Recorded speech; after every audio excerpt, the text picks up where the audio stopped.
Hello, Keith Berner from AccuForce Dynos and Testers. I just wanted to demo our Gen 2 loader today for you. It's something new we came out with. When our original red box one was it was something we used and it worked at its time, but we've moved way beyond it. There's other versions of everybody has their own version. I'll explain why I did mine the way I did it and show you how it operates. So the first thing, I have this shock just sitting in here. I would run this back bar down. I usually loosen the front one up. I have an Allen there. I'll run it. I just loosen and run it down. I don't know if you noticed, but I don't have these tight against the load cell. Like if you push them up, don't let them be tight. It can touch the load cell. You can leave them open a little bit. There's stops here, so when you're actually using it, that's the stop. The other one we have on the bottom side, if I aim this up, there's some rubber discs right here. Those will help keep the spring from slipping.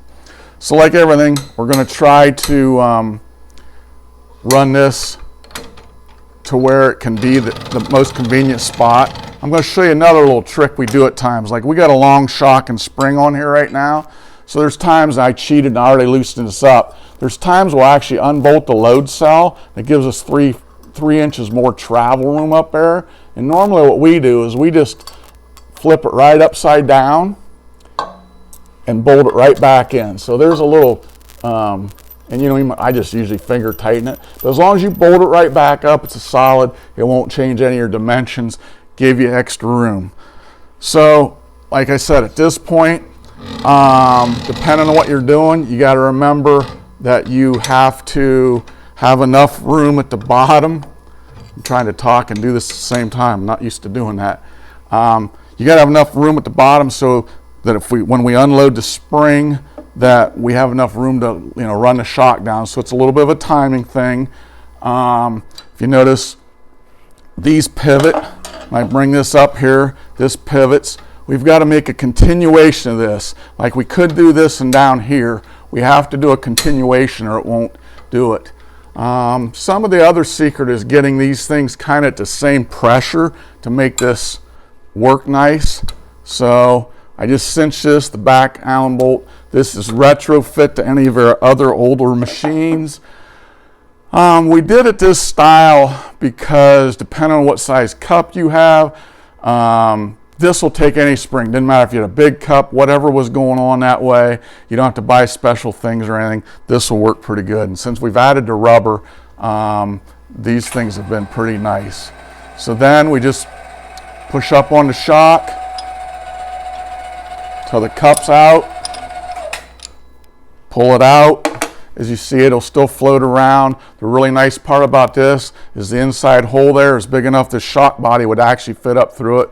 So like bump springs and bump stops and all that kind of stuff will actually fit up through the center. So it makes it way more universal. The fact that you can set the position wherever you want. So there I went down to where the spring was free.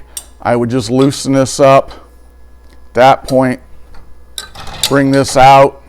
Pull the spring out, do whatever I feel like. Now if I was ready, I could change this, do whatever I want. At that point, I would put it back in. If I would probably go a little lower because I know I'm loading it. Or I can, I'm gonna just get it to where it's just against those rubbers. I'm gonna bump it, so now I know I'm just snug there. I'm gonna bring this back bottom one up. I'm gonna just kind of tug down on that. I'm against the stop. I feel like I'm centered good here. I snug this back up. And even if I was clear down through, I just would guide this up through till I could get the cone on it and run it back down. There, I missed it. So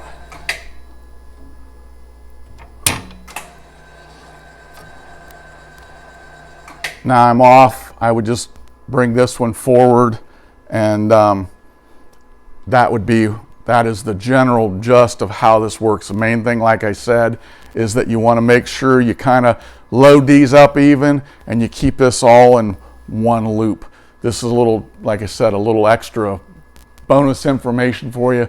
Pull your load cell off. It just gave you some extra room to work with this stuff. This is our new Gen 2 loader. We've sold quite a few of them. If yours didn't come with the rubber pads, we do have an exchange program to help you out that way. It works way nicer even now that we've added those little rubber pads. Thanks. I hope this information was valuable to you.